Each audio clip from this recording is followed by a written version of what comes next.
Right. And a lot of kids are freaking out that they're not learning. I believe that we're going to fall behind more than, we're already behind a year, so. That's amazing. And so are you able to see all the kids in the classroom on screens? Or? They don't like to put their camera, so we cannot force them, so no, I cannot. So how do you know who you're talking to? Exactly. They could be taking a nap, from all I know. Really? Right. Wow. So you could be teaching a class with no one there? Yeah. What the? If the parents are not on them, for sure, yeah. Wow, so they don't turn it on? No, they don't like to. Oh, I wish I was a kid going through this. Right. What a time. It's interesting. It's interesting.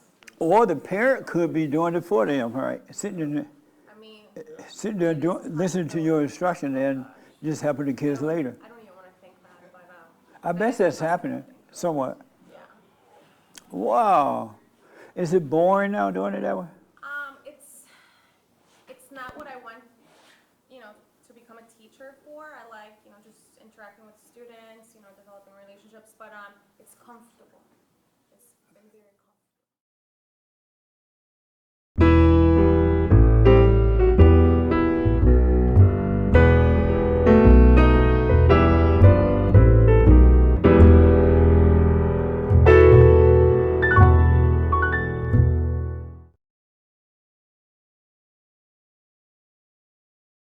You can't judge the kids if you're doing. I'm not judging them.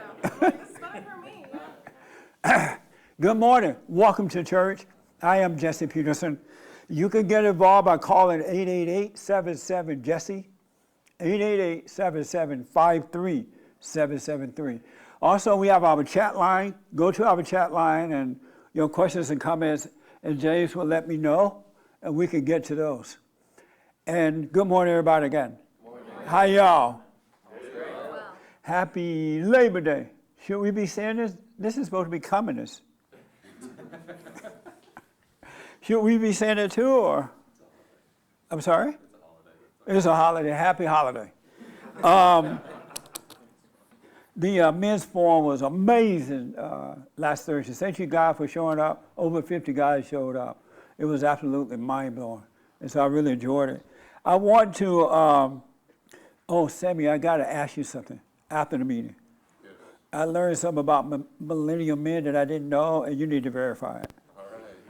It already been verified, but I'm not going to bring it up. I'm not going to bring it. It's so bad. It's like so bad. But I'm not bringing it up. I'm not bringing it up, Chris. Chris is like, no. Right. It's so bad it can't be talked about in church. About millennial men. Isn't that amazing? Are you a millennial? How old are you in the back? 22. Oh, you're a millennial. Zoomer. Is that after millennial? Thank you. Whoa. That's even worse. Nah. How's life going for you? It's going good. It is? In what way? Just got a new job starting, I'm in real estate in San Diego. Right on. So I do leasing and I'm starting a new job on Tuesday. Right on. Congratulations. Thank you. Did you move out from mama? Yeah, I moved out, actually got into foster care at 15, so been on my own since like 17. Good, man. Yeah. That's amazing. Yeah. Well, is this your first time here? First time here. Amazing. What's your name? Jeremiah. Jeremiah. Like That's the my bullfrog and godson's the name. prophet. You just like Jeremiah. Any questions for me or disagreements? No. How did you find us? Through YouTube. Oh, yeah? Yeah. Good, man. Okay. Well, if you have anything you want to ask, bring up, let me know. Perfect. I'm glad you're here. Thank you. Is this your first time as well? Yeah. What's your name? Let her have a mic for me. My name's Eliza. Elijah. Eliza. Eliza. Yes. Nice. And so, any questions for me? No. Had you heard about me before today?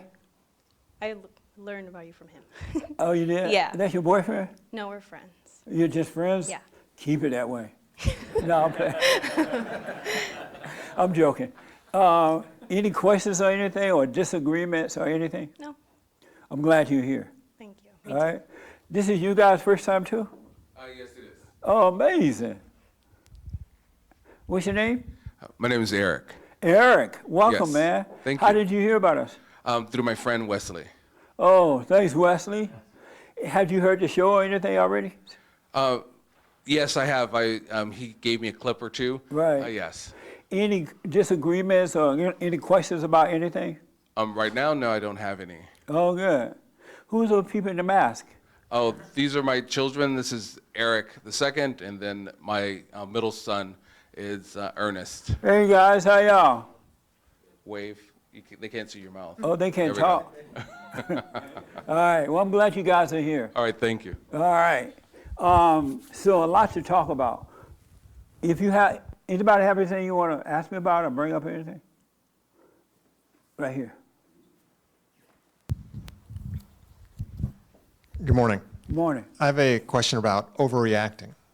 So, as I've been awake a little over a year now, been doing the silent prayer, but it's still very easy for me to get pulled into my thoughts, into my imagination. Yeah. So, when you initially heard your recommendation, hey, don't overreact to anything, what I thought overreaction was when people really carry on, like go over the top. Right. But I'm starting to see it something like it can be really slight. Just having it. So if you could say more about that, I mean, because I'm seeing or starting to recognize that if I go into my thoughts or get pulled into my imagination, Yeah. and then I catch myself and I come back, but I'm like trying to understand what was the sequence, like what did I believe that allowed me to kind of go into my. That is such a good question, man. So if you could speak Because more to that. We tend to think of overreaction like overreacting, going off, getting mad, right? But something can happen and you can have a little shock, like surprise, right? And that's an overreaction too. And one little shock will cause another one. And it'll cause you to go into your head. That's why you have to practice being conscious at all times so that you don't be surprised by anything. And so if something happens, you are aware of it, and you're not even surprised by it at all. Because if you're not aware, you can be surprised. You hear that your wife stole bubblegum, right? She's never stolen bubblegum. She could have paid a quarter. But she stole it, and the clerk called, Mr. Johnson, your wife there? Yes. Well, she stole some bubblegum. You might not go off, but you're like, what? Even that can bring on another thought. That's why God wants us to be still in all things.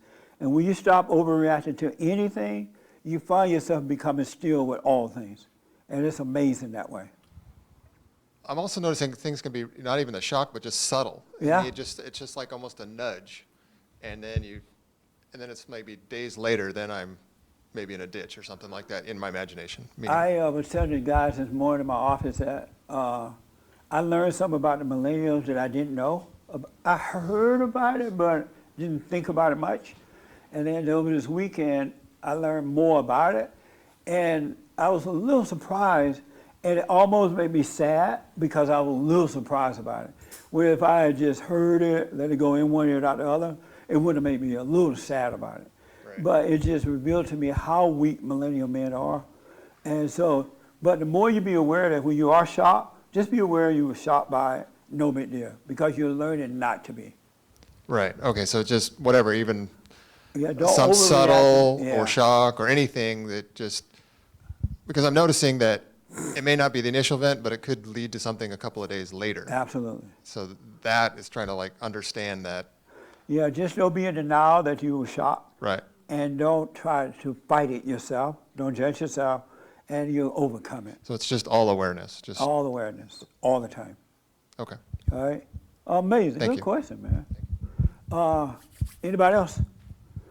So I want to ask you something. Who believe, and this is a serious question, all right? It's not just a learned question. Who believe that as a Christian, you can sin? It's not a guessing game. We're fellowshipping. We're like, I want to know from out there too, if you believe as a son or daughter of God, you can sin. If anybody call, let me know, James. Any question about that? Yes. I used to think that. Do you think that now? I used to think that. Right. Now, after listening to you, no, I do not. Do you think that because I said it, or you can see it for yourself? I can see it. I think I was sharing last Sunday, there were, when I was believing that, there was certain sin that I was falling back into, and I just didn't understand if I was saved and just things like that. But when you say that we are sons and daughters of God, and just, I don't know, it was just encouraging to hear that, and it makes me want to walk holy. Yeah. Yeah. Absolutely. The young lady that just walked in, because I was thinking of you this morning when I thought about this. Do you truly believe as a Christian you cannot sin? I mean, that you can sin. I'm sorry to put it on you as soon as you walk in. Yeah. And be honest, it's not a test, it's a fellowship. I have something I want to share with you Yeah. about it. Well, the reason I don't know how to answer it because I don't know what you call yourself when you're in the state of growing in Christ. Or As a Christian, were you sinning before you came here? You can be honest, and right before I came. and Caesar doesn't mind. I don't think so. But I don't know what to call it when you're growing. You know, I think you can still mess up when you're growing. And I think that you want us to believe in perfection, and I'm willing to go there. No, I'll I believe don't in want perfection. you guys to believe in it. Okay. I want y'all to suffer and die. I want you to want it. You know what I'm saying? Really, Well, yeah. y'all can. I'm just putting the word out there. Here's the way Yeah. I'll say I believe it's possible. I believe it's possible to be perfect as a Christian, to not sin. I think it's So I possible. want to ask you this. There's this guy by the name of, and I hate these kind of stories, especially for men, because men are always accused and attacked. But I want to bring this up and ask you, what do you think about this? That's the only way I'm bringing it up, all right? And then I have a point to make about it.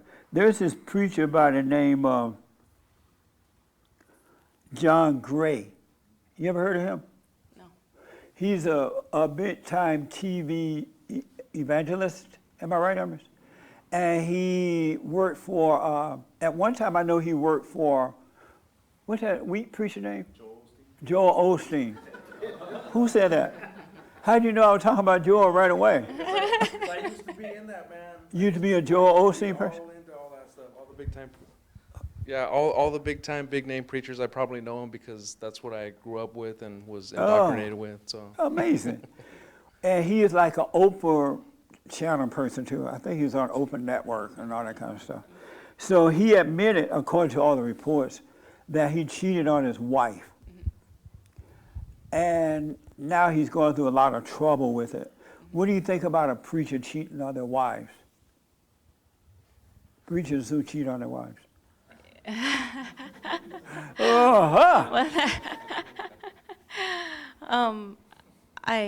I think that a lot of them would probably try to excuse it by saying, well, I'm human. We're all human. We all mess up. Well, And allegedly he bought her a nice car for it. At least the wife got a Lamborghini or something. I'm like, cheat on me. And I'll go on stage and say, Satan made you do it.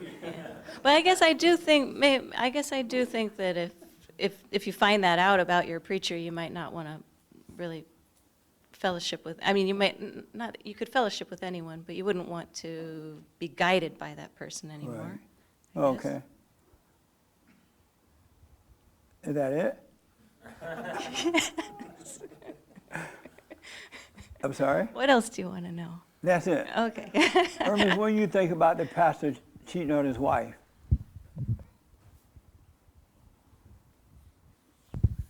I mean, I don't think about. So listen, relax, and it's not a contest. You can't win or lose.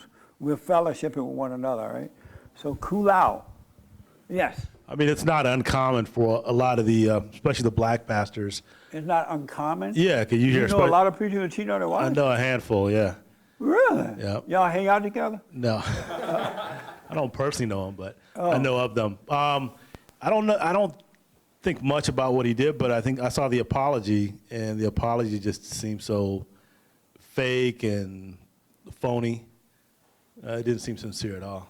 And what was fake and phony about it? I mean, he looked like he was just on stage at a regular Sunday service, like he was delivering a sermon. Didn't seem like the music in the background. all drama. That was the apology? That's amazing. Yeah. And so, should he cheat on his wife? No. Should the congregation be surprised he cheated? I could see that, yeah, they should be. Why? Because he's supposed to be if you're a preacher, I'm assuming you've overcome sin. Why would you assume You've been that? born again. Why would he put himself in that position if he's not able to lead other people out of that lifestyle or help them see how to overcome that? Why would you assume that he's supposed to be not doing it? I wouldn't follow anybody that I didn't think was had more wisdom or understanding than I did. Why not? Because they're gonna lead me to a ditch. So if you follow a preacher who cheated on his wife, that would make you cheat on yours? No, it would just be disappointing. And why would you disappoint it? Because I would expect that person would be, should be a man of God, have overcome those things, and should be setting a higher example. Oh, okay. Yeah. That makes sense. Amazing. This is so good. This is like mind-blowing good. This is better than black walnut, peanut butter cookies, strawberry pop, all mixed together. What do you think about the preacher that cheats on his wife?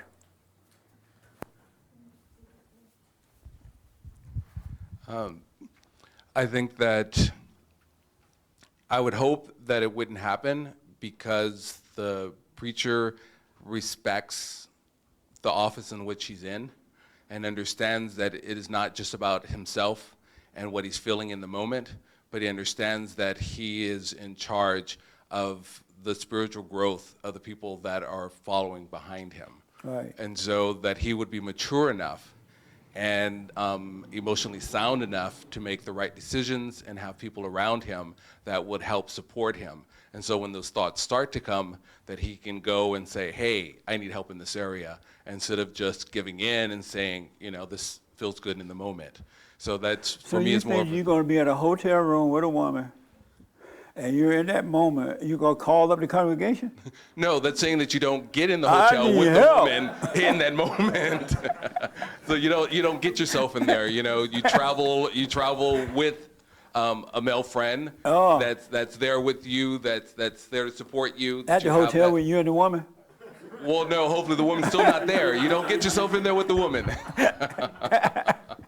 I understand what you said. I'm messing with Yeah, I understand. you. Yeah. Okay. Interesting. So what do you think about this guy, if it's true, John Gray? He cheated on his wife, and she might be pregnant. They don't know I don't know for sure if that's true or not, but that's a part of the saying too.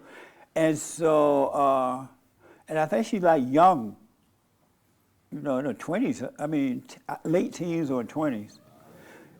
Would you expect your wife to stay with you? Would I expect her to stay with me? No, I would not expect her to. Even if you bought a Lamborghini? I mean, I would hope that. I'm like, honey. I would hope, because of the sanctity of marriage, that they could work it out. But that's a lot to be asking for from any person, because it's a trust issue. It becomes down to trust. And if he's still trying to do what God had put on his heart to do, like to reach the nations, the way in which he's doing, then he will still need to travel, and she would still need to trust him that if he goes out, he's not going to do it again. This is so, I understand that, man. The young man in front of you want to respond. Let him have the mic. Me? I just see in your eye, you're dying to respond. Okay. So the preacher cheated on his wife, allegedly. Yeah. And you could hear the tape where he was at the hotel where the woman was.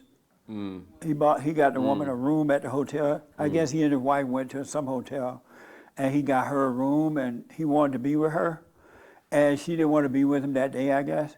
He like, are you saying you ain't gonna be with me? After all I done done? And she recording it. Guys, stop it. Don't text your cheating wife or woman. Don't call them on the phone and say anything because they're gonna record it. Don't y'all have sense enough to know that? This man left a voicemail. How do you leave a voicemail with your cheating girlfriend? And look like he would know better than that, right? He should have given some kind of code. Did you eat the watermelon yet? Is the fish ready at the cafe? Or something, you know? You like, so if you found out that your preacher was cheating on his wife, how would you feel about that? Obviously, like, he's a fake And why you say he's a fake? because he's not a living example of what Of he's what? preaching. You know, I'm sure he probably gave tons of, speeches on fighting temptation over the years to his congregation, and then after work, he was doing his thing. He was a Should bad he example. apologize to the church? Yeah, he should beg, but I don't. He should beg. He should beg for forgiveness. Oh, Lord, please forgive But me. I don't think it makes a difference at this point. I mean, he got caught, so he Should should he just leave? He should go away and figure, I don't know, go to Jerusalem or something and figure it out. Are you a Jew? No. Oh, No. it's okay to be a Jew. Yeah, I think so too. Nothing wrong with being a Jew, No. right? Yeah, good food. So he should leave the church. Yeah, he needs to go away for a while and think about what he's done. Would you forgive him for that? Yes, I could forgive anybody for pretty much anything. Yeah. And so Personally. if he came back and started preaching, would you listen to him? No. And why not? Like I said, I just don't see, he's not a living example. But I don't know, you make me think and I go back and forth, but But I want you to. That's why I'm asking. yeah, it's I want you have to think about it. to think for yourself. You'd be shocked. You really will. Okay. I would, if he was standing before me and I was talking to him, I would be able to tell if he was sincere in his apology and his, in repenting and stuff. And if he was sincere, would you listen to him preaching again? I would hear what he has to say from, because that's an experience still. And then again, he's just a man, so you put any man on stage, he's going to get tempted. I mean, it can happen to anybody, but like it's not a good look for any preacher, and it happens a lot too. What's not a good look? For a preacher to cheat on his wife and everybody, Yeah, to what find you out. think? Yeah. No, I'm playing. Okay, Yeah. but would you listen to him preach anymore? Like I said, it depends. I'd have to, probably meet with him on my own and just kind of get a feel for him. All right. You know. Is this your first time here? First time on Sunday. Yeah, I was here Thursday. Oh, wasn't that an amazing meeting It on was Thursday? amazing. Oh, amazing. Amazing. Any question about anything? About what? Today, anything, not Today? from Thursday yet. What? Do you have a gavel on your table? Yes. What's that for? This Attention? is for when the black people want to knock out the white people. Okay, yeah. No, Yeah, right on. I don't know. Someone made this and gave it to me. Oh, it looks cool. Yeah, there was a little pad somewhere around here that goes with it. No, yeah. Well, good, Better man. you than Nancy Pelosi with the gavel, I know. I say. What a mess. What a mess. Well, I'm glad you're here, man. Thanks, I'm glad to be here. Did you have your hand, Frankie? Yes, sir. In front of you. So, I'm old enough. You what?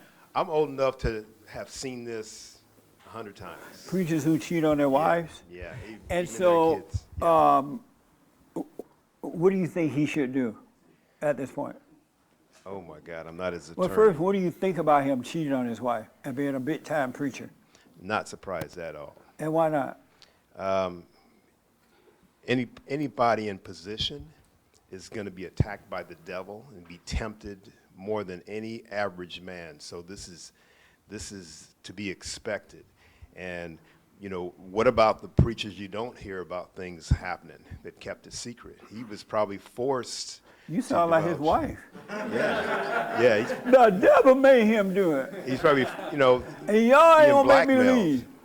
He's- The Lamborghini cost too much. So I'm he's, not giving up the car. Satan did it. and I don't know if you And that heard, old woman tried to take my husband. I ain't going nowhere. don't know go if you ahead. heard about Farrell. Are you familiar with this guy?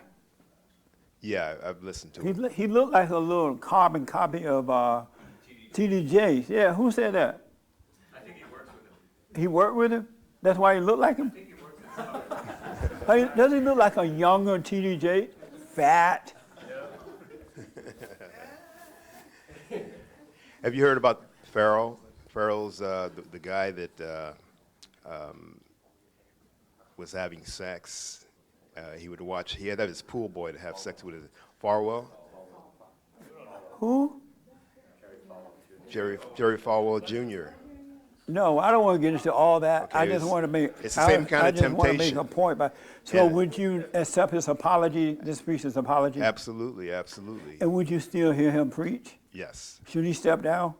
No, I don't think you should step down. I mean, could you step down for every sin that you committed or wrongdoing? So he should not step down for cheating on his wife? No, Why not? no.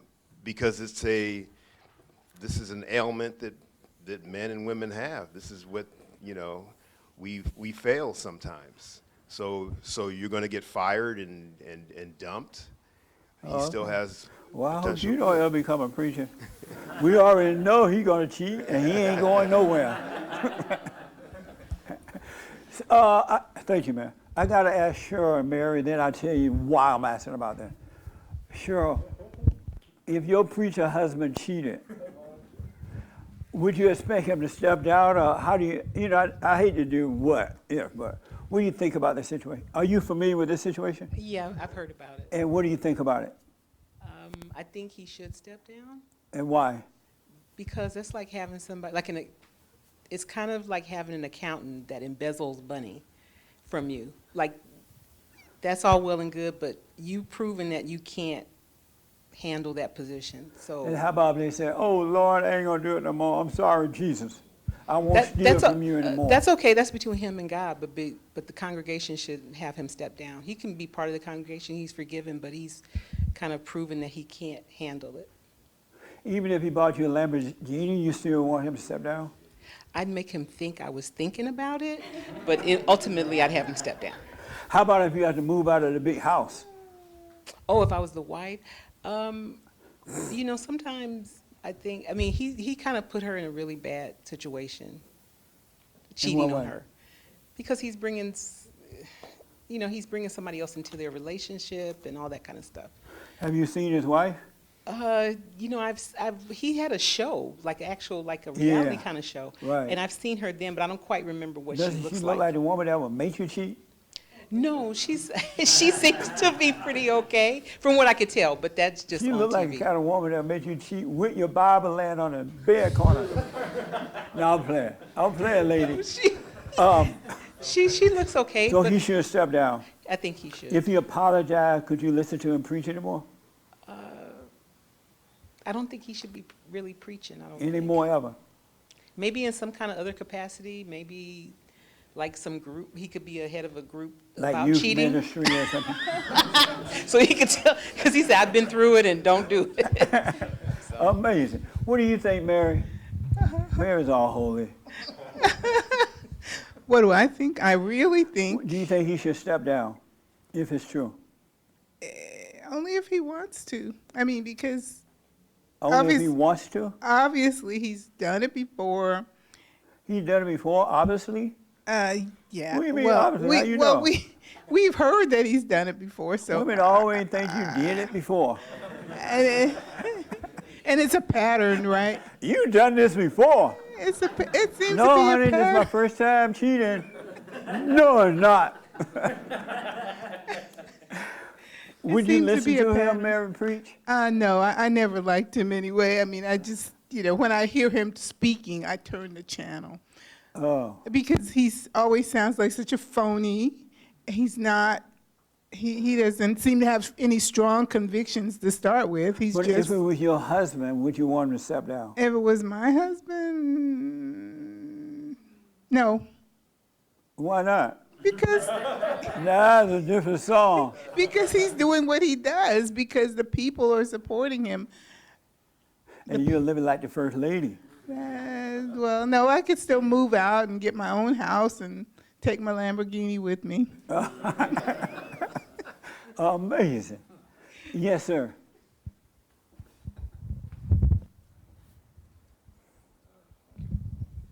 Good Are morning. you Jewish? No, You look Jewish. no, Doesn't I'm look not. like a Jew. Nothing wrong with Jews. I love Jews. I've been in Israel. I have been loving Jews all my life. I'm not like those other blacks. You know, it's just you look Jewish. Okay, no. I would pretend I am. Sorry? You should pretend that you are so you get money. Oh, really? Okay. I will try, I will try that. No, go ahead. I was thinking that a preacher, a pastor, whatever you call it, if he cheat on his wife, first of all, I think a pastor, he's supposed to lead his people and make them a strength. Right. But if he cheats, he's an example of, he's not a strength, he's weak. For that reason, I'm not going to listen to him anymore. Oh, okay. Because You should think he should just go away. he showed weakness. He showed And in weakness. public, which is worse. So for that reason, suffer and die. So he should stop preaching. Sorry? He should stop preaching. No, he can preach. It's just I'm not going to follow him. Oh, I see. Because Oh, okay. he represents weakness, and I want a leader who teach me the way to strength in life. So. Okay. Amazing. Is this your first time here? Second time. Oh, okay. I came here a year and a half ago. Right on. Well, I'm glad to see you again. Thank you. Any question about anything? No, Oh, not right okay. now. Thank you. Yes. Black Victoria. Victoria, you know about this situation? Not really. So this man by the name of Pastor John Gray, it's been reported that he cheated on his wife. The lady seemed to have recorded the conversation where he was upset. His wife said Satan made him do it, and she ain't giving up that car. She didn't say that, but I saw the car. He may go, but the car ain't leaving. Should he step down? No, he should not. Why not? Because, all right.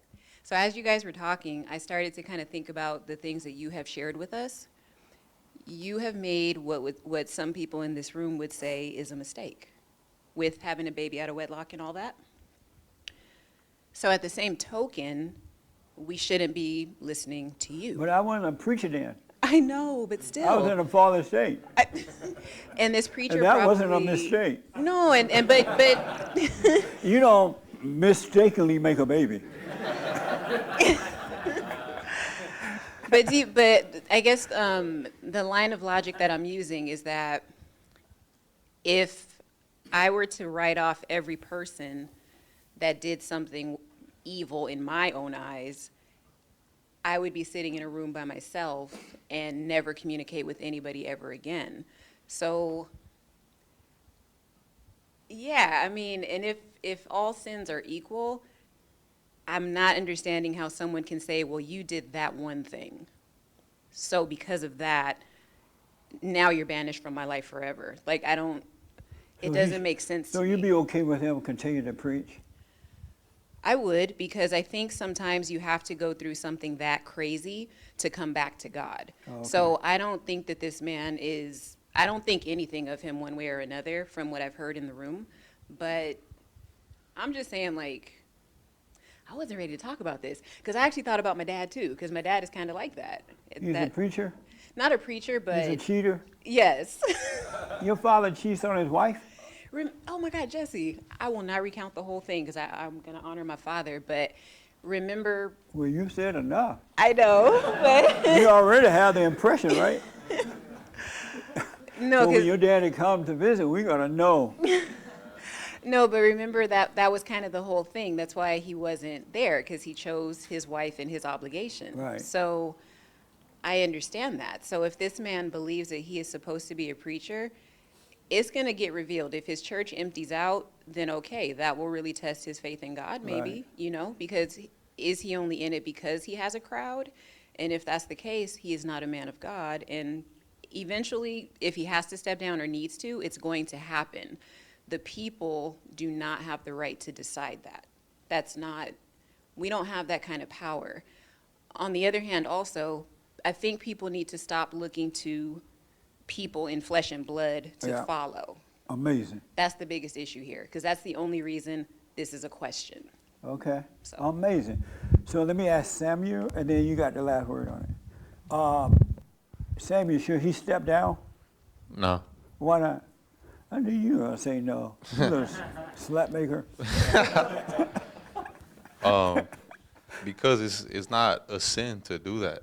Like the sin. It's not a is- sin to cheat on your wife. Nah, I don't think it's a sin. Like it's a mistake, you know. But it's not a sin that everybody should judge him for it.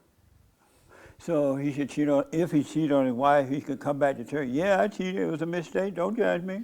Well, What man, the? first of all, if he's gonna cheat, he should not even like be leaving messages like you said. I know. Don't get caught up. Don't leave messages. Don't get caught up. Don't 'cause- leave messages. don't. Even if you're just dating, you're not married, it's just regular dating. Don't leave messages. Yeah, that's so true. And like, don't send Do letters. you guys and all understand? And ladies, don't y'all leave them either, even though I don't think ladies do it very much. But guys, don't leave messages. What's wrong with y'all? When I was growing up, I did not write letters and didn't take pictures. Don't leave messages.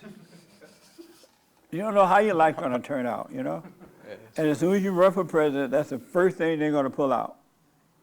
So be careful. Yes. Yeah. So you don't think he should step down? Nah, I don't think he should step down. Should he apologize? To who? The congregation. Nah, I don't think they deserve an apology. Oh, he just walk back up in there like nothing. Hey, what's up, y'all? I'm back. What kind of preacher are you going to be? Just walk back up in there like nothing happened. Everybody knows about all the rumors, right? Don't even all right, address if they it. bring it up, I'll address it. It's all over the media. Oh, okay, yeah. Then, It's so all over social media. yeah, then he should apologize. But it should be between him and his wife, because Yeah. that marriage is between him and his wife. It's not Absolutely. between him and his congregation or his people. Amazing. Okay. Yes. Oh, let me take this young man first. He had his hand. And then you, and then Al. Well, I don't know about him or the congregation over there because I don't really listen to him. I've seen him a couple of times and he looks like a phony. He look like a what? A phony. Like A phony? it's Oh, a okay. show, you know. I don't Should know. he resign? Well, that's what I'm saying. I don't know, but if He's it was, if been the accused of cheating on his wife. uh-huh. He apologized, right, Hermes? Yeah. He did a long apology. His wife has said she's okay with it in that Satan made him do it, and she doesn't like the fact that the woman did what she did with Yeah. it. Should he resign? No, And why not? because if the shoe was on the other hand, looking at like You don't wear shoes on the hand on the foot, on the unless you're Armenian. Hey, English is my third language. Things get mixed up sometimes. So you said he should resign? No, because if it was different, like if I was in that situation and I found out you did something wrong, it wouldn't take away from all the good things I learned from you and the growth you had helped me experience. Because in the end, you're just a man pointing at God and God's word. But you he might. doesn't teach that way. Well, I don't know what his congregation is, why they follow him. He preaches from the Bible. He's really into it that way. I don't know. I don't care. So you're saying that he should not resign? If he's helping people and pointing to God, then no. Oh, okay. Yes, ma'am. Did you know that Armenians wear shoes on hands? I didn't know that.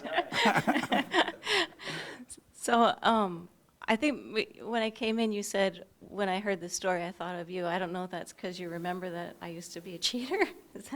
I'm not You sure. used to be what? A cheater. I didn't think about that. Oh, See, okay. you got her mind, right? No, but No, I don't remember that at all. Okay. Well, Well, maybe just asked you somewhere because down you were a deep. lady, and I wanted to hear what the ladies thought about it. Oh, And I'm a I knew lady. you used to, I knew you used to be into Bible thumping kind of stuff. That's why I asked, because you came from one of those type of churches, right? No, not a Bible thumping church. Oh, no. okay. No, a But social no, justice you church. but not cheated a on your Bible thumping husband? church. Yeah, but what I wanted to I say. told him what thanks for reminding me. I wanted to say something about that because about the, whether that's a sin or whether you can be a Christian. Then you told her he thinking about you now. And I don't know how to justify what I'm going to say right now, but I'm just bringing it up just to fellowship because it's what's in my mind. Yes. Is that I do feel like looking back, I know I was in a fallen state, and I thought I was a Christian, but I know I was in a fallen state for sure. Yeah. And I definitely feel as though I've come out of that fallen state, and that if you're out of the fallen state, I don't think there's any way you could do that. But if sin is also just feeling anxiety or something like that, like I still in that state. You've come out of the fallen state, but you're growing in Christ. I think you can still feel anxiety. You can still start to feel anger, but then you see it and you see what's wrong with it, and you can pull yourself out of it. Right. But to me, there's something different that I don't know how to justify that. What's different about the sin of feeling anxiety or starting to judge somebody versus the sin of actually cheating? To me, they're different somehow, but I don't know how. But I do think I do think he should step down because he's in a fallen state. You think for he sure. should? He's absolutely in a fallen state. He should not be a preacher if you're in a fallen state. And maybe he could get. I'm not saying forever. He could pull himself out of it, and he could be renewed in the future, and then maybe he could be a preacher again. But at this moment in time, he should definitely step away. How about if his wife doesn't have a problem with it and she doesn't think he should step down? I don't think that doesn't matter. It doesn't matter what the wife thinks? No. What matters is he's in a fallen state. Oh, okay. And you should not be leading other people. What, you're going to lead other people to hell, right? No, if you're that's the only place you hotel. could lead people if you're. Caesar, something else he said that I want to hear what you think about this. He said that he apologized and everything. He said, now I'm turning myself over to counselors and psychiatrists and expert people to help me overcome this, or to see why I did this, something like that. Should he turn himself over to experts? No, absolutely Why not? not. Well, first of all, he shouldn't resign. He shouldn't step down. You said what now? He shouldn't step down. And why not? Because he didn't. If he cheated, he didn't cheat on me. I don't care. It had nothing to do with me. Right. It happened to his wife. Yeah, that's between him and his wife and God. Yeah. I don't care.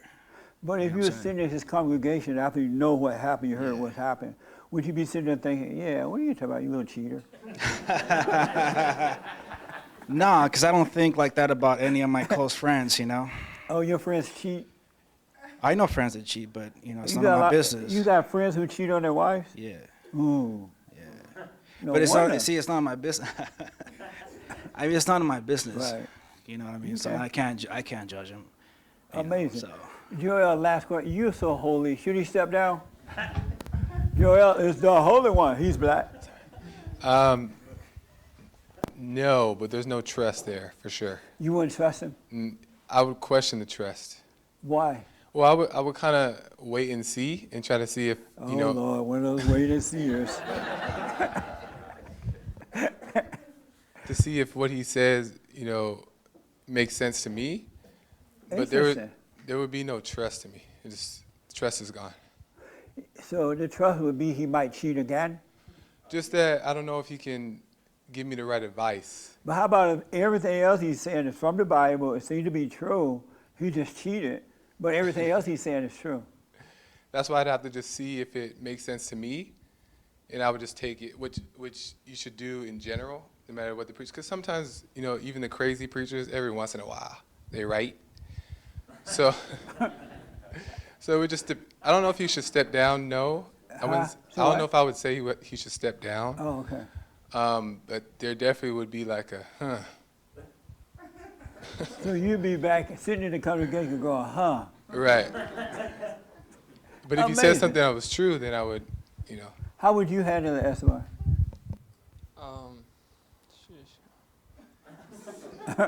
Esteban is a little street preacher, I know. Well, not anymore. I mean, he shouldn't step down, but... He should not? No. Why not? Because maybe I feel like people can learn from it, I guess. If he does overcome it, people can see it, and then if they're going through the same thing, or there's a chance that they might go through the same thing, then they can learn how to overcome it. But I wouldn't be able to listen to him anymore, because when I listen to someone, it's like I want to learn from them, so I want to do what they're doing so I can Would you judge him? judge him. No, definitely not. Then why will you be able to listen to him? Because when I listen to like certain people, it's because they know something that I don't, and like I want to be like that, you know.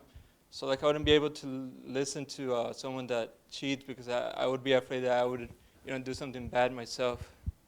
Interesting. Yeah. Yes, sir. Oh, Raymond, then you, then this young lady.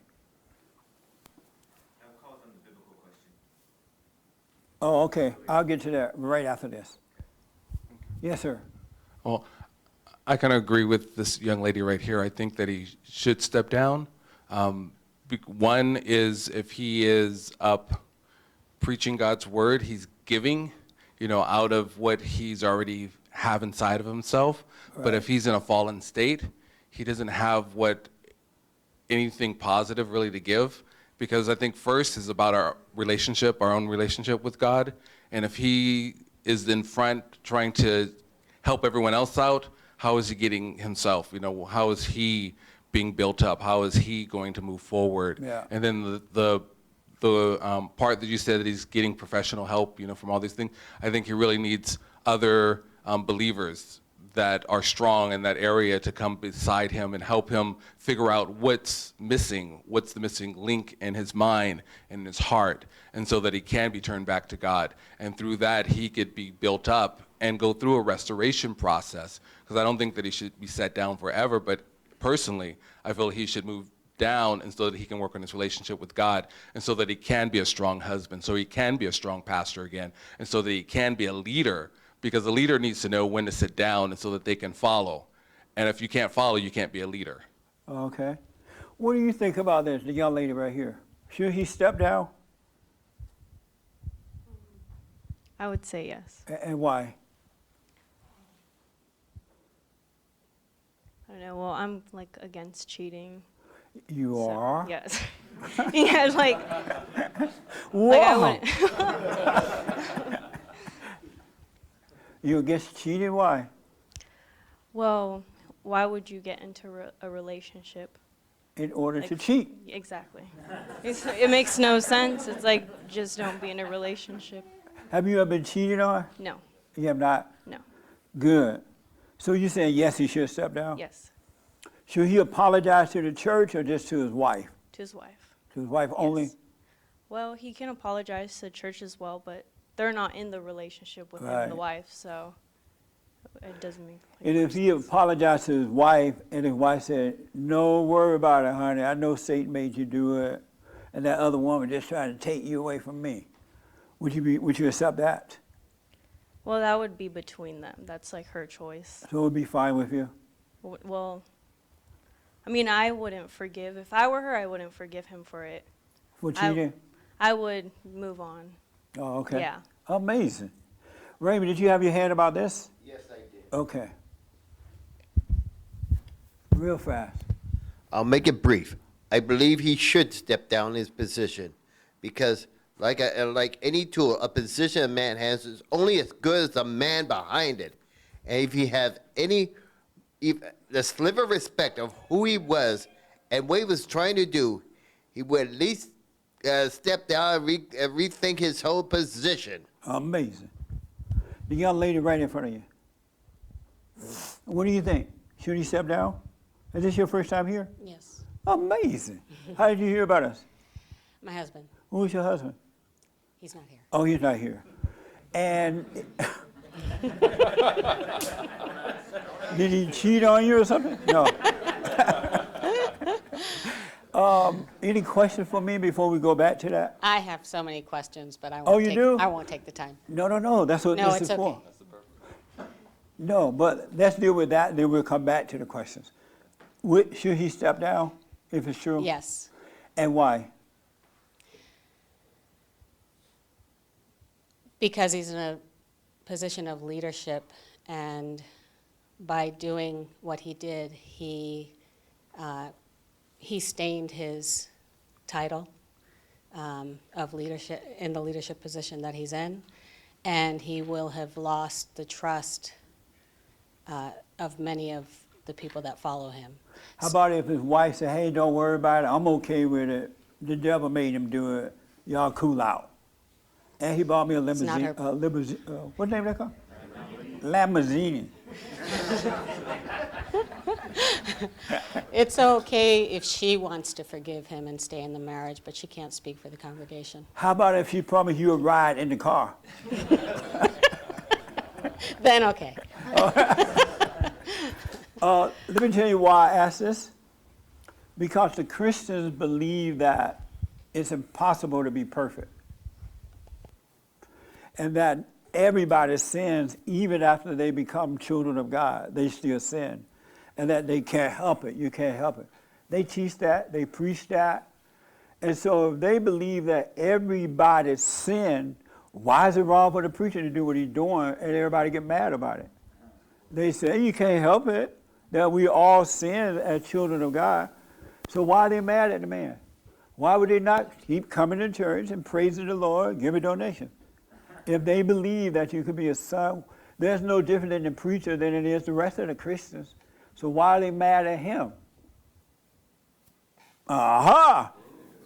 Because they teach that, right? So why are they mad? It should be, oh, the preacher cheated on his wife. That's something else. Y'all come on, praise the Lord. Because they say you can't help it, that you can't help us sin after you're born again. In a fallen state, you can't help it, but they say you still can do it, and they okay that. That's seal of approval for everybody. And if someone says that they don't sin, the Christians don't believe it. They're like, oh, you got to be sinning. So why are they mad at the preacher? I rest my case. Based on how they believe the preacher should go sin, tell his wife, buy her a car and a new dress, and come back Sunday and keep preaching. What do you think about that, Ernest? I thought all of you were going to say that, because most Christians believe that you can sin. What do you think I about think that? you make a very good point. So Why are they expecting the preacher to be perfect, but no one else can be perfect? That's a good point. I rest my case. This is what this is for. I rest my case. It's so judgmental. Either you believe that you can be perfect, or you don't believe it. And if you don't believe that you can be perfect, the preacher is not perfect. So you can expect one day to hear that he cheated, or he stole some money, or he did this, because he can't be perfect. He can't have it both ways. And if you believe that the preacher should be sinless, why don't you believe that for yourself? What's special about the preacher that he could be sinless, but you can't? It's so messed up in that world. Yes, Victoria.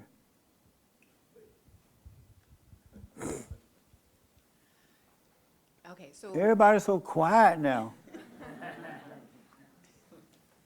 what you were saying just now is along the lines of where I was coming from, and you articulated it perfectly. But my question for you now is, do you believe that in the fallen state, you do truly know right from wrong? It's just... What happened?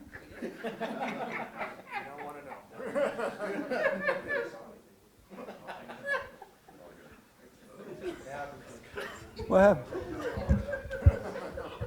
You dropped your pants or something? Oh, that's all right, man. The priest needs to do it too. John Gray. Yes.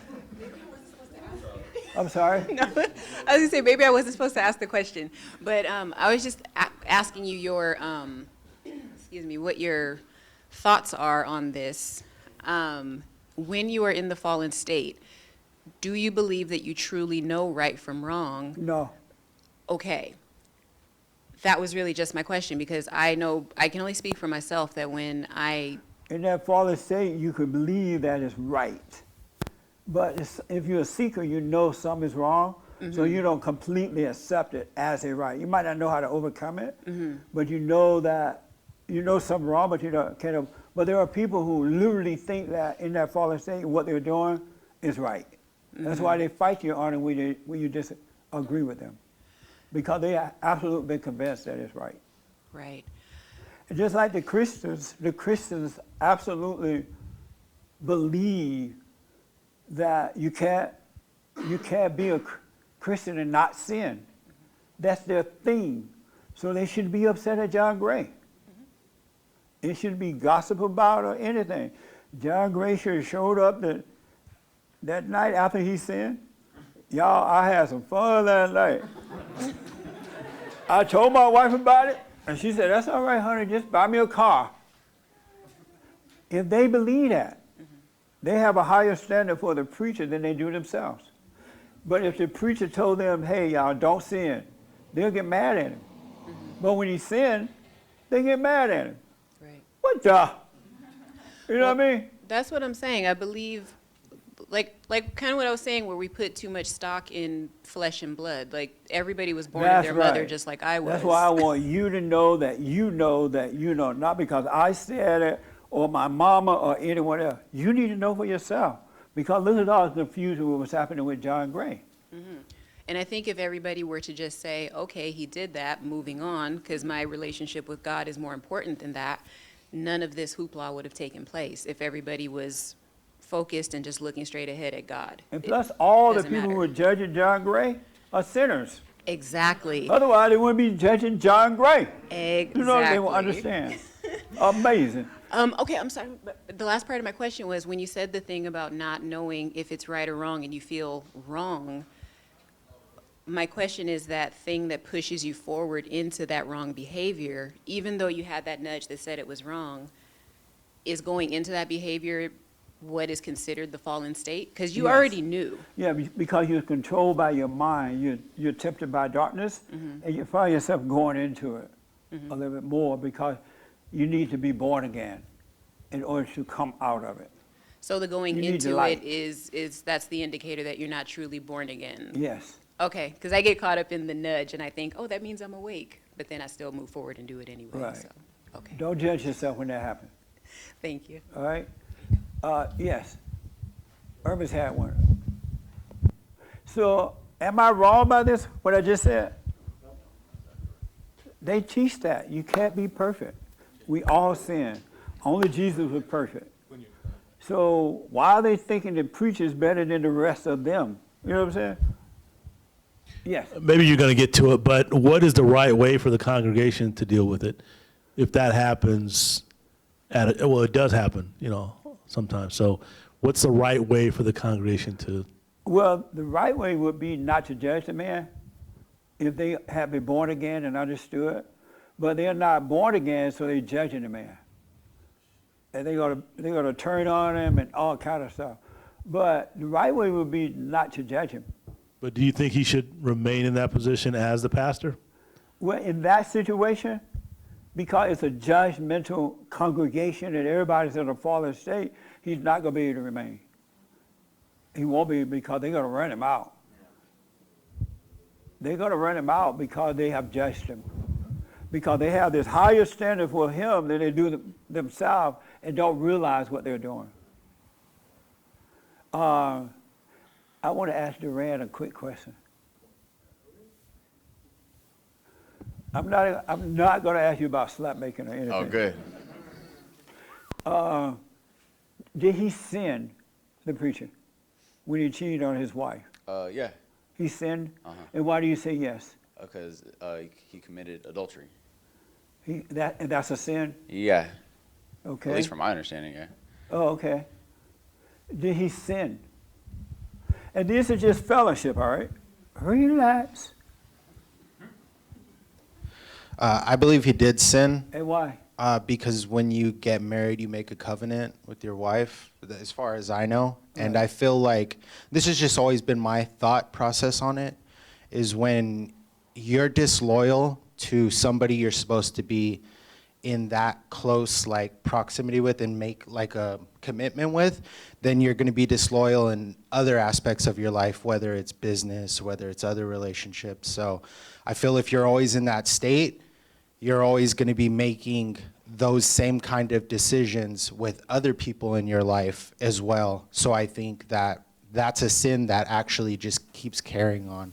Okay. So I believe so. This young lady want to respond, and then the young man from Kosovo, Wisconsin want to respond. Same thing. Kosovo's Minneapolis? No, Minneapolis, Minnesota. Isn't that where the Black Lives Matter started killing and burning? Yeah, but that's a different black guy that got killed. Oh. They all look the same to me. Yes, ma'am. Did he sin? I believe he did sin. And why do you believe that? Like the gentleman said, he committed adultery. He did what? He committed adultery. And that's a sin? Yes. And why do you say that's a sin? Because it's cheating. I mean, you're, like the gentleman said, I mean, I didn't volunteer to say something, but I agree. He's in a marriage, in a covenant, and you're expected to be loyal to each other. It's about how Dalton come here for a minute. You expect to be what? To be loyal to each other. Who made that expectation? That's why you get married, right? messing You know, with you. okay. Did he sin? Right here. Oh, go over there, Joel. About this? Oh, okay. Was it me or him? You. You guys heard him on the radio Friday? Yeah. What's your name? Zaire? Zaire. Zaire? Yeah. Oh, okay. Did you guys hear him on the radio? Appreciate it. Yeah. Did he sin when he cheated on his wife? I don't know. This is so. My journey's been unique, and I kind of reached a place where I realized, because coming up Catholic, I had certain ideas of what these words mean. Yeah. And then when I reached a place where I just realized that I was looking for answers through other people and looking, all these words kind of just became, I don't know exactly what they mean anymore. So Right on. I'm kind of on a journey of like seeking what that even means. So I feel like I can answer that. So are you from Kosovo? Wisconsin? Kosovo? I don't even think Kosovo exists anymore. Wasn't that like Eastern Europe? Oh, is it exist? No, you're thinking of Kenosha though. But I'm Yes. from Minneapolis. Oh, okay. That's where the riots and But stuff happened. yeah. But Wisconsin and Minneapolis are right next to each other. Oh, okay. So, yeah. Amazing. Darren, did he sin? No, he didn't. And why you say no, he didn't? The sin isn't cheating. The sin would be playing God. That he's, that he can do whatever. Absolutely right. The sin is the judgment, the hate, playing God. He broke the commandment, but he did not sin. The sin is playing God, judging your fellow man. The congregations are sinning by hating him for it, judging him. But he did not sin. He did break the commandment. And you can't keep the commandment if you've not been born again of God. It's impossible. You must be born again of God, and then, I wanted to ask you, Doug, you heard my answer. I hope you would be honest. Did he sin? I was going to say exactly what he said. So what? I was going to say no, And why? for the same reason. It's hard to know now, huh? I'm about to ask you another question. But you're right. He did not sin. But the Christians say sin is lying, stealing, and killing. But nowhere in the scriptures it says it's a sin. It says keep these commandments. Here's what happens if you don't. Here's what happens if you do. And you can't keep those commandments until you're born again of God, because everything is spiritual. We are a spirit. And that's why you have to be born again of the Spirit in order to do that. Let me just take here first. And then the call. And then, yes, sir.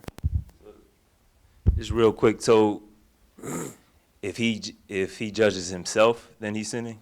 Would you say? If he After he performs the act, breaks no, the command? no. What the? You know what I mean? Like, because you're saying because the congregation's saying judging that- him, so they're sinning, correct? No, I'm saying that sin itself is man playing God. Right. When you hate yourself and others, when you judge people, when you have opinions about things, when you think you know what you want, you're playing God. Right. And no one should enter into the kingdom of heaven if they play God, if they judge themselves and other people, if they have anger, resentment, or hatred. Hatred is the real word, but the people softened it down through the years. But anger is still hatred. And anyone who has anger is playing God. Okay. Now, hopefully if that church, the members had overcome that, and they found out that the preacher did it, they will understand it, they will see what type of action to take based on insight, based on love, and not on hate. Okay, I got that. So if I'm in that position and I did that, and then I'm judging myself, or I'm judging what I did, yes, am I playing God and sinning? Absolutely. Okay. It's enough to see that it's wrong, but it's wrong to judge yourself for it. Got you. Okay. And one of the things that really clue about this guy, he has not been born again of God. So he said, I feel like I've gone against my grandmama, my mama's mama, my mama, and some other mama. He said that? And my wife. The man has not overcome the woman. No wonder he's cheating. He's still in that fallen state, so he's subject to women. And then being a popular guy like that and having money and name, women are waiting for him.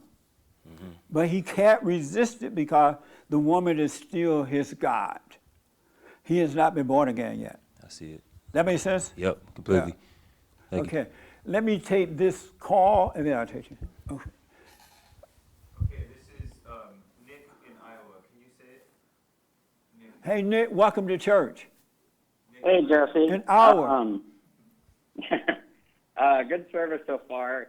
I wanted to say one thing about judgment, because I think we have to make judgments and decisions every single day of our life. No. And, well, like, even for picking out your girlfriend, boyfriend, whatever, you're judging them. You're picking this one over That's that. not true. Once you're born again of God, you become the observer, and the light is guiding you. It really, really is. And it's amazing, and everything you do, everybody you hang out with, it's amazing. So, if you make so a decision about it, you're going to make the wrong decision. I'm telling If you. I tell you that I don't do the silent prayer, and you tell me suffer and die, are Right. you making a judgment?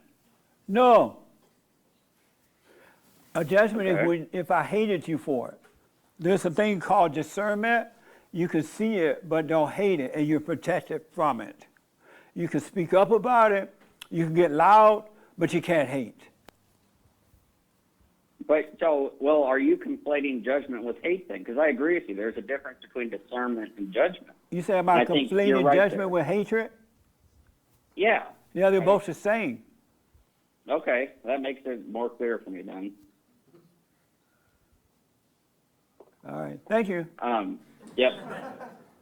I appreciate it, buddy. Yes, sir. I just wanted to make sure, is this a recent story about John Gray? Yes. So this is actually the second time that he cheated on his wife. I heard. Yeah. The women went. Yeah. And not the first time.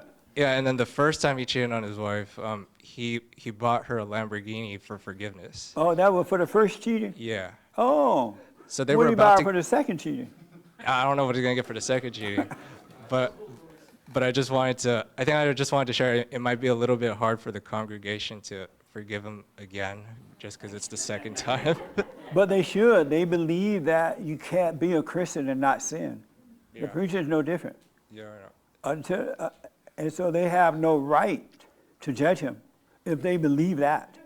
Yeah, I was just sharing, like, it might be a little bit harder, but yeah. Oh, yeah, I see what yeah, you mean. Yeah. Yeah, because they're judging him too. That's what's happening. Let me do this. I got it because of time, and I want to end on time. So that's my thing with that. So if the Christians believe that you cannot help but sin as a child of God, y'all need to back off John Gray. He's a human being, a Christian human being. So you got to make up your mind if you believe you can sin or not. You can't have it both ways, all right? And blah, blah, blah, blah, blah.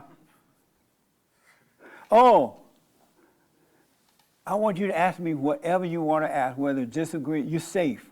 This is not Black Lives Matter. You can ask me anything. That's loaded. So you found out about us through your husband? Yes. Okay. Have you ever watched it in the shows or anything? Yes. And what's your question for me? Or disagreement or whatever? Well, this is a question that I didn't walk in with, but Yeah. came up during this time. Right on. Yeah, put the mic up. Please. So when you break a commandment and you say that that's not a sin, Right. what is it? It's breaking a commandment and causing problems for yourself. When you don't break the commandment, life is amazing. And so that's why God said, keep these commandments, because he set it up for us to have amazing lives. And once you were born again of God, I would never cheat on my wife. I already know that now. But when I was in the fallen state, I would have cheated going and coming. But I wouldn't do that now because I love what's right. I've been born again of the Spirit of my Father. And so I'm guided by that. Thank you. That makes sense? Yes. And what else did you have in mind before you went to that? This is your chance. This is what we do here. Okay, so what I've learned mostly in listening to you is the importance of forgiving the mother. Yes. Is it ever appropriate for the mother to go to the children and in some form ask for forgiveness? It's appropriate for her to go to them, but not to ask for forgiveness. Go to them and say, you know what, kids, I screwed y'all up. I was wrong. I hated your father. I was mad at my mother. I did to you guys what was done to me, and I was wrong. I'm sorry. Because if you ask someone to forgive you, they're not going to happen. That's why God said, go and forgive, and I will forgive you. Right? And so if your kids had any decency in them at all, and most kids will, if a mother or father went like that and said, hey, I screwed you up. It wasn't your father, it was me, and I was wrong. They will let it go, in most cases. So in an instance like that,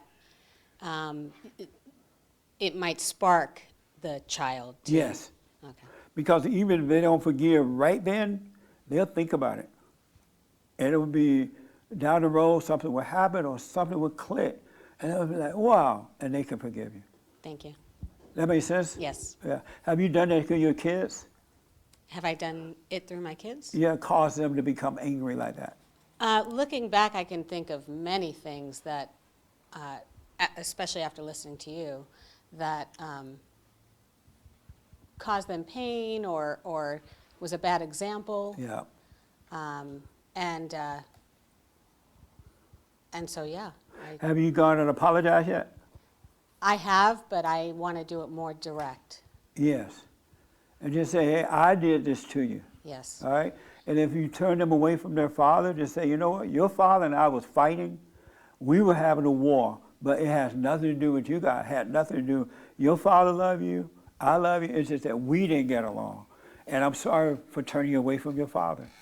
He loved you. Thank you. And that's going to be hard because the ego No, it's not hard at all. would do for it. me. I wrote letters. Oh, you wrote, no, you have to face them. Face to face? Yes. God said, go and forgive. He didn't say write a letter Okay. or make a phone call. I Only ha- if you have to. I have no they problem re- I have no Yeah. problem talking to them face Good. to face. I thought it might be easier for them to accept in a letter because it might be more awkward for them than it is hard for me. It will be. But let them feel that. Let them feel that uneasiness. Let them feel the fear or feel weird. They need to experience that. Okay. That's part of waking them up. Don't protect them from that. Okay. Because out there in the real world, they're going to have to deal with that. Yeah. And so that's the beginning of it. Great. Amazing. Looking forward to it. Isn't that amazing? It is. Anything else? No. Any disagreements? No. When I say women don't have love, I've thought about that. I'm not sure I understand it though, so I can't disagree. It's not that I don't agree. It's that I don't understand what you mean by that. so do you believe women have love to give? Oh, if I would say yes, just because of what I associate love. So And- maybe I'm associating love wrongly. And where did they get it from, the love that they have to give? I felt immense love from my mother. That's the problem. When mothers traumatize their children, and all people who are born through the mother are traumatized. That's why you're of the flesh. And especially when she turned them away from their fathers, it just gets worse, right? And so when the moment you became angry at your mother as a child, in that very moment you fell away from what is right and you woke up to a fake love. A love that comes from hate and not from love, non-hate. And so the love that women feel is a hate love. That's why it destroys everything. You notice that women that think that they have love, they destroy their house, the husband, the children, the cat, the dog, the grass, the paint drop off the house, fall off the house. Because mama love kills. It's the kind of love that stays with you until the day you die, and then it kills you. That's why they must be born. Women must return to the Father so that real love can operate through them. So if both my parents are deceased, Right. and I can't go to them and forgive. Get to know yourself, and you will see what you've done to your family and how the wickedness that's inside of you and you can't help it, that will cause you to forgive your dead parents. Because seeing it in yourself will make you understand about them. It will cause you to realize that they could not help themselves. And then in that, forgiveness would take place. Okay. That makes sense? Yeah. Oh, amazing. Are you doing the silent prayer? Suffer. Suffer and die. I could feel the enemy coming in between me and that silent prayer. Oh, you can? That's right. Yes, I can. And while you're doing it, you're going to feel all that. Just relax and let it happen. God is taking care of it. It has nothing to do with not wanting to do it. It has everything to do with putting everything before it. Yes. Well, do it. Don't put anything before that. The first thing in the morning when you first wake up, do the silent prayer. And then the last thing at night, you don't have to wait until 9 o'clock. Let's say you go to bed at 9, at 8:30 or 8 o'clock, but make sure you do it. You'll have an amazing sleep at night. I will do that. All right? And let me know what you think about it. Okay. I'm glad you came. Thank you. I am too. Tell your husband I'm glad he told you about us. I will. Maybe well, he would be here, but he's at our church right now. Right on. Amazing. So, let me do this real fast. One other thing I want to bring up. So there's this thing where black people and some liberal whites are making white people say that they are privileged. Y'all heard about this? Isn't that amazing? What do you think about that, Caesar?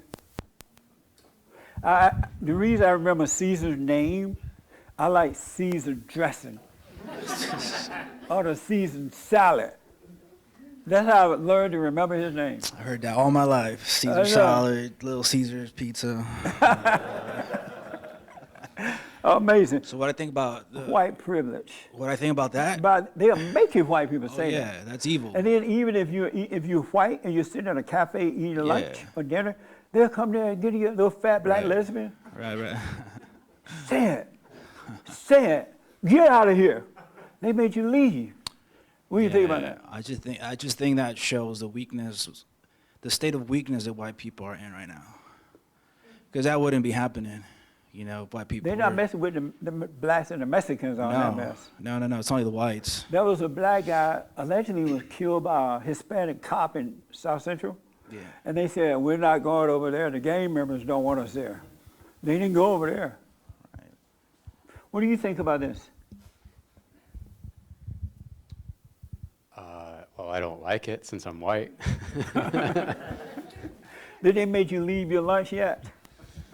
No, I'm way up in the suburbs. I don't see this. I don't deal with this. Oh, well, don't tell me exactly where you're located. No.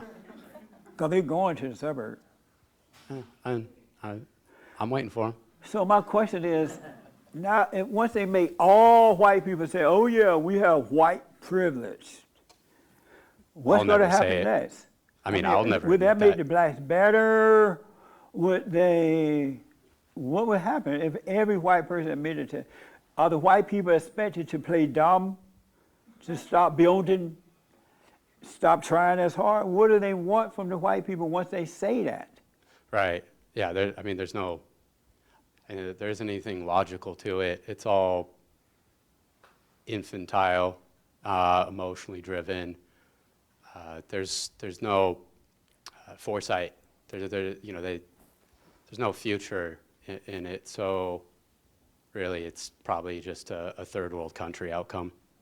So are the whites playing dumb now? They stop working as hard, studying and building and all that? I don't know. I don't pay attention.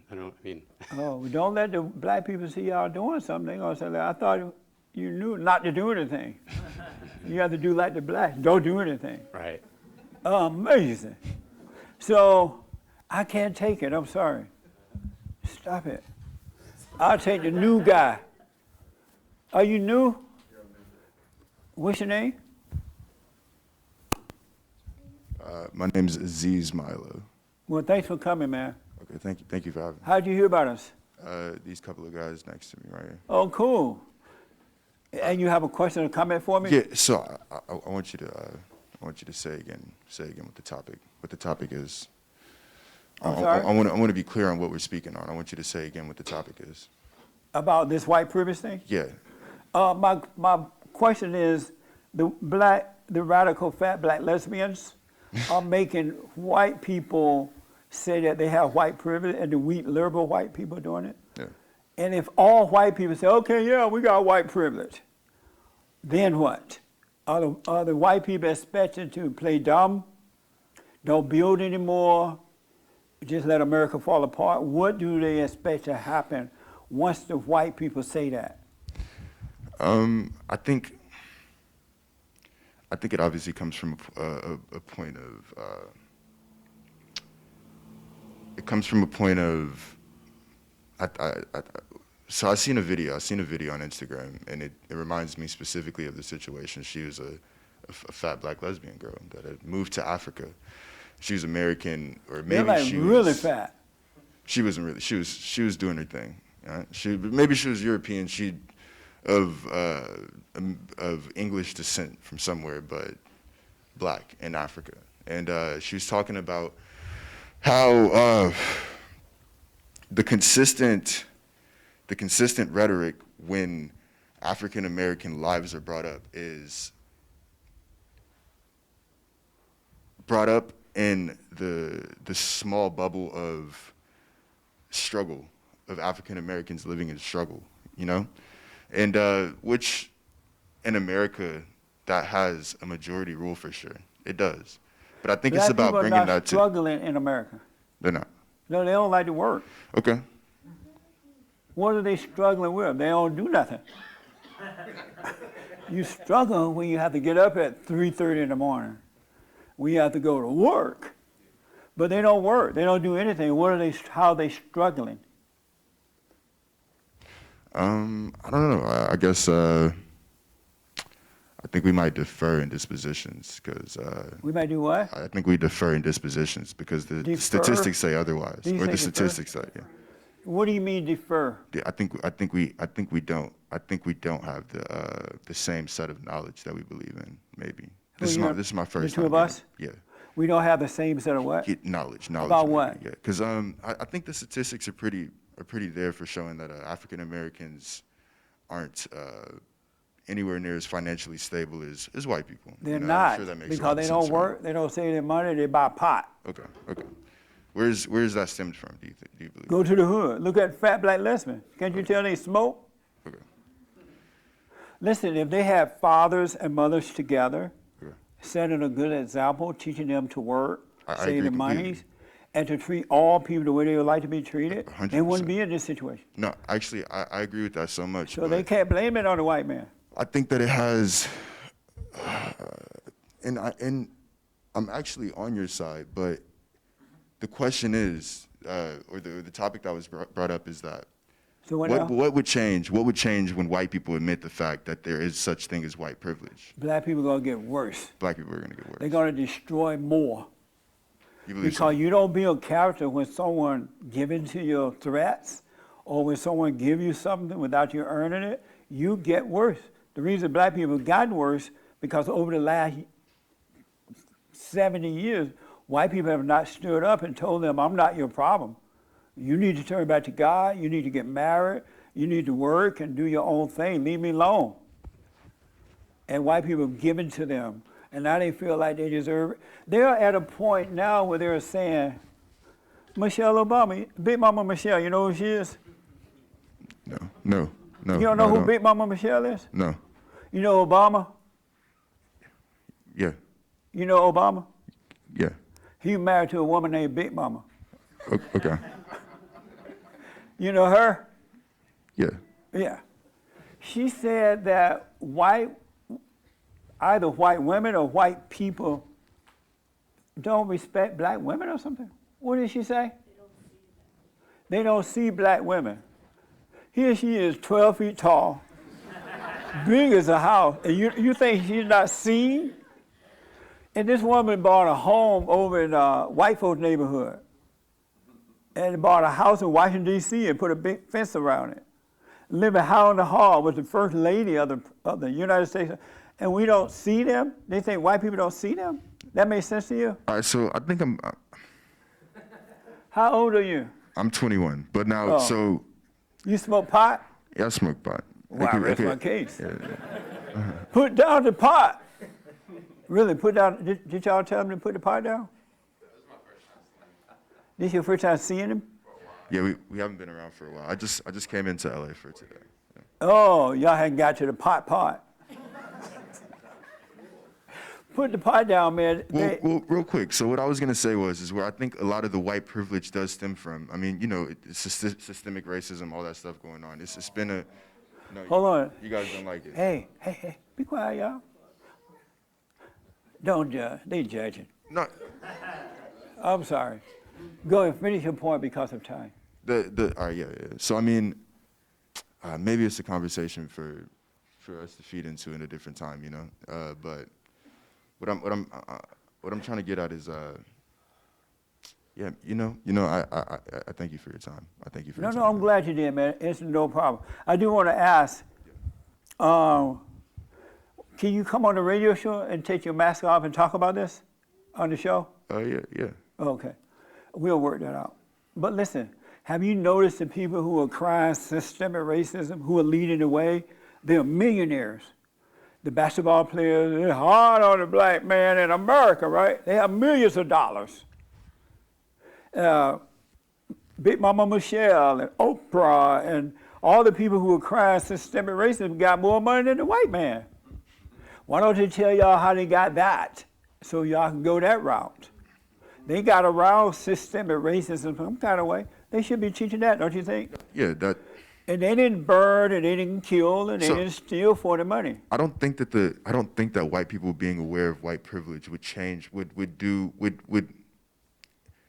is not going to have the majority of impact necessary to help build up the black community, aside from the black community doing what's necessary to do for themselves. You feel me? Yeah. But that has a large part to do with it.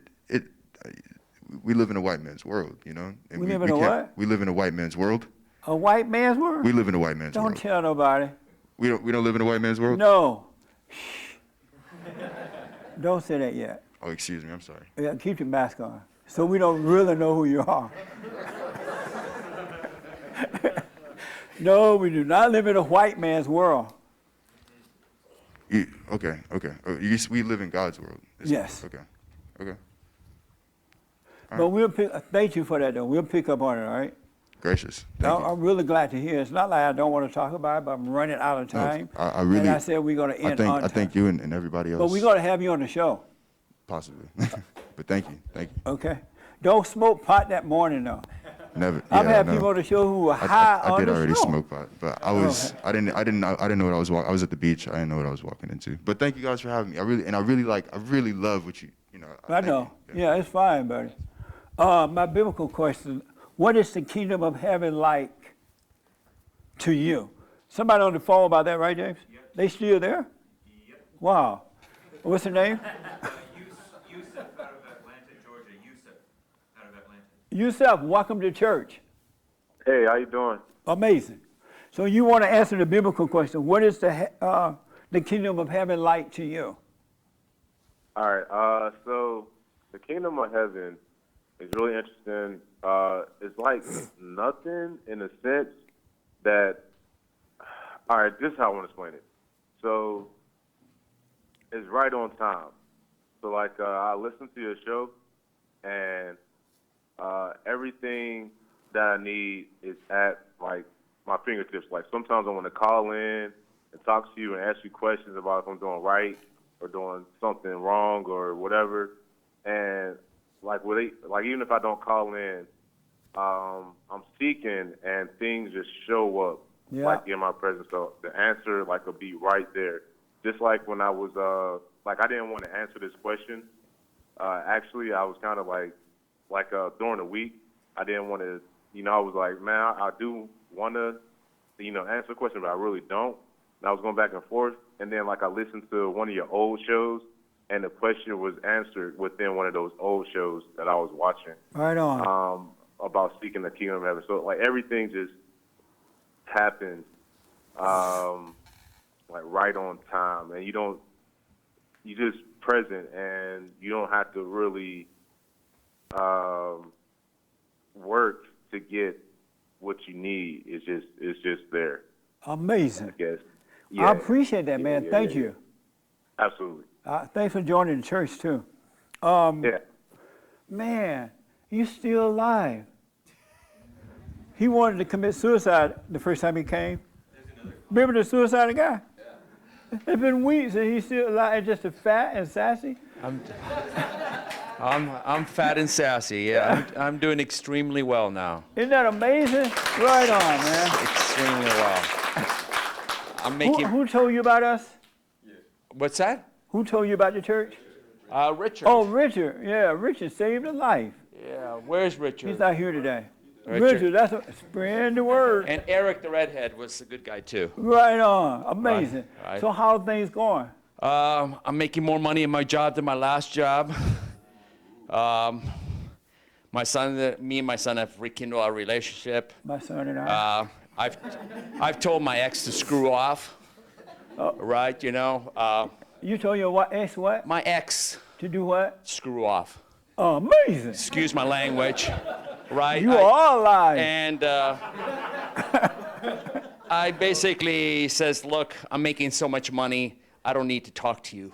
Right on. Right. I don't need to talk to you.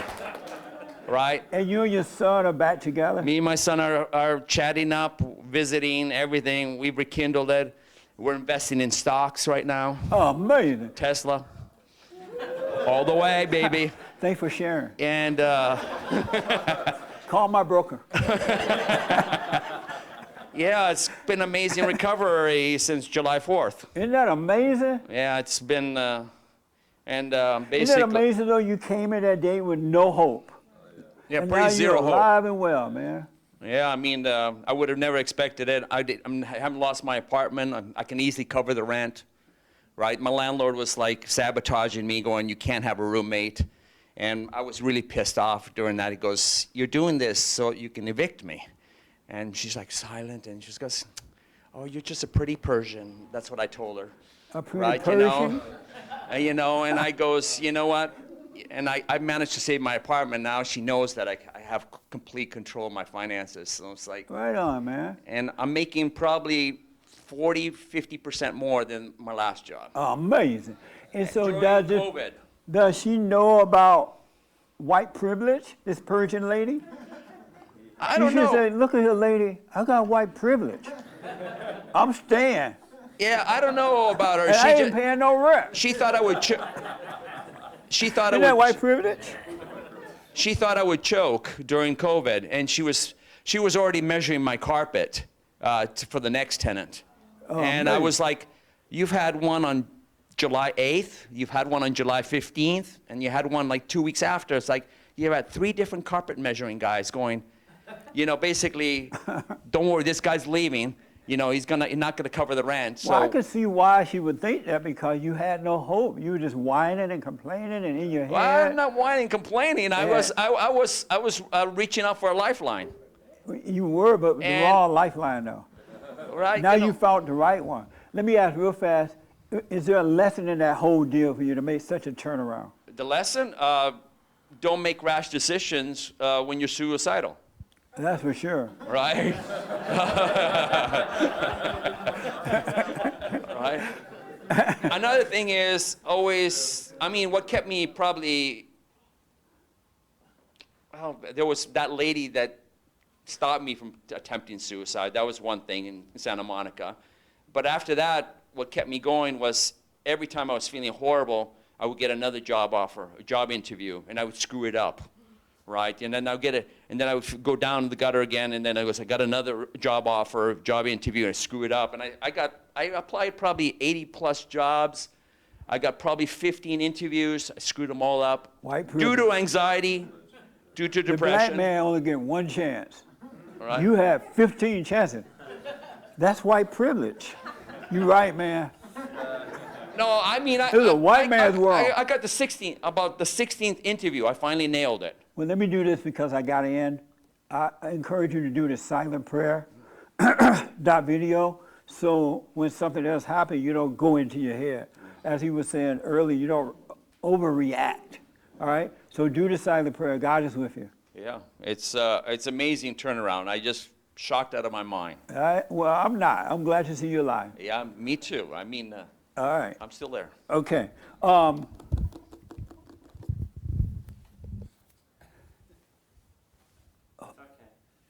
Sure. What's the kingdom of heaven like to you? You don't know? Say it on the mic so people can hear you. I don't know. It says it's beyond anything you can think. So I don't know. I don't know. All right. I think it's going to be fantastic, but I don't know. It's pretty good now. So hopefully Are you doing it the gets better and silent better. prayer, sir? Yes. Oh, okay. What's the kingdom of heaven like to you? Hello. I think kingdom of heaven is here if it's just a matter of forgiving and following God. Because I think maybe God is more concerned not necessarily with the physical but more spiritual. Just as being a born-again Christian, you don't have to necessarily go through the whole baptism, dumping in the water and all that. You just gotta, like as you said, forgive your parents. Then your soul is renewed, and you'll deal with the world differently. And I can imagine a born-again Christian doesn't have no peace throughout any sort of opposition that he faces. So the kingdom of heaven is like what for you? Peaceful. Peaceful? Mm-hmm. Okay. No emotions. I want to ask the man in the hat, and then I'll put my little 2 cents and we're out of here. The man in the hat inside the building. What is the kingdom of heaven like to you? I think I would say the same thing about how he was saying, you know, there's love, peace. I would say, I think that's kind of sums it up for me, at least. Oh, okay. Yeah. All right. What? All right. One thing about white people, they love to push you around. What, you let them in your business, they take over. This is Kurt in Houston, Texas. About Hey, Kurt, biblical welcome to church, real fast. What's going on, Jesse? Man, I'm kind of ashamed of what you've been talking about lately, man. What's going on? Let's take Kurt later. I ain't got time for that. Call the show, Kurt. I was thinking of. I'm totally over already. I was thinking about. It occurred to me while I was in Modesto, California. All of a sudden, I remember how I used to live in my head when I would go. Even when I woke up for a while, I would go in and out of my imagination. And when I would go into my imagination, it was like going into darkness. But then when I was out of the imagination, it was like being in the light. All was well, you know, you could see, and it reminded me of when I was in Alabama, and we used to plant flowers and the crop and things like that. And when the sun is out, the flowers just grow. They like fold up like this, right, in the darkness, but then in the sunlight, they grow. They open their wings, they spread. And I realized, wow, that's what the kingdom of heaven is like for me. It's like if I go into my thoughts, it's like a darkness. I shrivels up, and you can go into fear and doubt. You're not getting any life because you're not getting the light. But when you live outside of your thought, you're in the sunshine, and you're always just growing. You don't feel it, but you're just growing because you can see, you're walking in the light, you're getting the sunshine, and all is just well. And for me, that's what the kingdom of heaven is like. It's living in the sunlight within instead of going into the darkness in your imagination. I'm like, wow, that's so cool. And this was happening while I was yelling at the fat black lesbians. Black Lives Matter and all them. But that's what the kingdom of heaven is like. When you're in your darkness, in that darkness, you're dying. You shrivel up. But when you're in the light, you're growing. The light is calling you to grow. You can't feel it, you can't taste it, and you can't touch it. But for me, that's what it's like. And so I don't want to apply that to you. That's why I want everybody to look at themselves, to know thyself so you can know what the kingdom of heaven is like for you. It is like living in the light and growing like a flower or a plant or something. All right? That's for me. So just smoke on it. I got to end this right now. And so I have a brand new biblical question. And my producer gave me this morning, Nick. Oh, do people change? That's my biblical question. Do people change? That's from Nick. What do you say? Do people, one question, one response, and that's it. Do people change?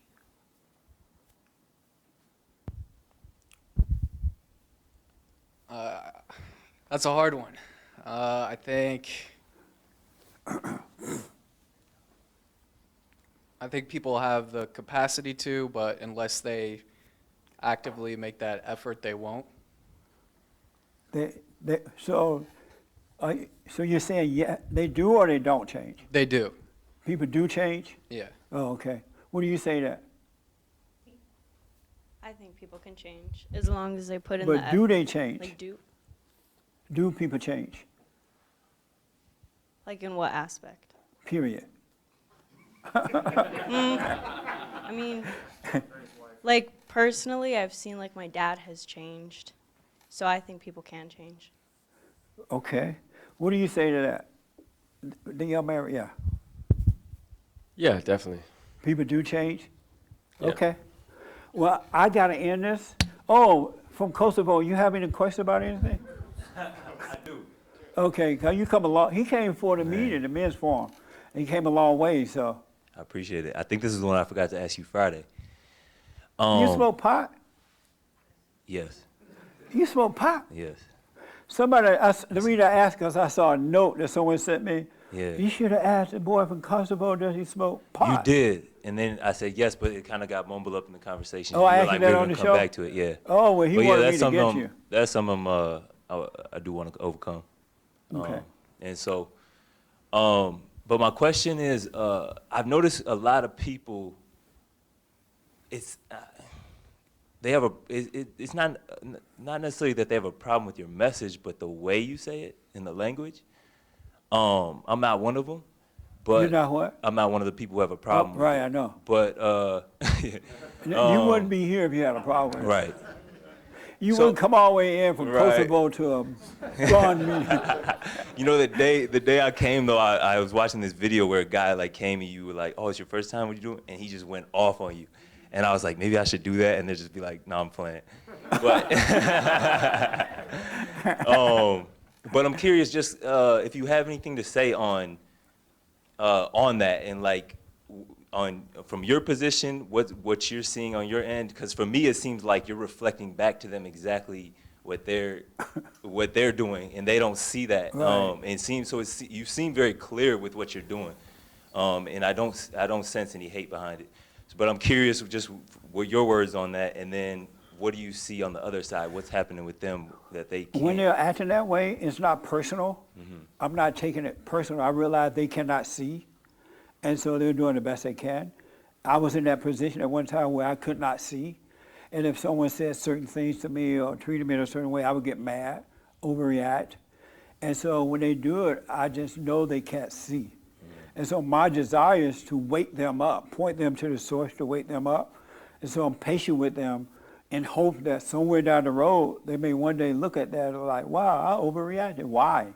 And the moment they start asking the question, that's when they'll start to wake up. Okay. It's not personal. They literally cannot help it. Right.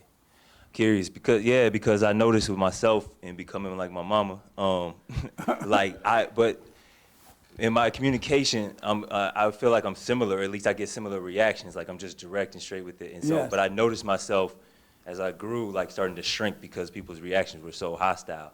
And so it was like I don't have any other way to say this. Right. Right. Perfect love does not give in to evil. Right. Really, they can't help it. Just don't take it personally. For sure. They literally cannot help it. And out of 1,000, one will wake up eventually. Got you. All right, so don't give in to it. Just don't be mad at them for overreacting to you. Right. They literally cannot help it. I see that. Thank you. Amazing. When you going back to Kosovo? I'm gonna leave you tonight. All right on, Yeah, man. It's an honor having you It's here. Minneapolis, but yeah, I got you. Same thing. Anyway, so it was an honor to be here, and thank you for having me on the show. That was it was fun, huh? Yeah, it was awesome. Yeah, he had a little poetry. Y'all heard his poetry? Oh Lord. You know all the angry black guy Thank poetry. you. I gotta clap it. Yeah, no. That's funny. I was thinking about doing kind of like a parody or a satire of like that angry spoken word, you know. Yeah. But entitling "Cancel Me Now," but we'll see where that goes. How come all angry black people have poetry? I don't And then the poetry is so dumb. Not yours. Yours was nice. I appreciate it. It definitely wasn't angry. It Right. wasn't angry. Yours was really nice. I appreciate But the black lad, Man. I went up the mountain and I looked over yonder. You know, I saw one recently. A and woman I saw did Harriet Tubman. I saw one recently when women did on because a black boy had drowned, and so her whole spoken word was about black people. This boy drowned because black people can't swim because of racism and white supremacy and all this, and it was madness, man. Made you want to throw her in the water, huh? Man, you said I got it in. I do appreciate it. Thank you, man. But his was really good because you just had that anger. So yeah, white people poetry. We got to end. Right, Hermes? What's the announcements? No announcement. That's nice.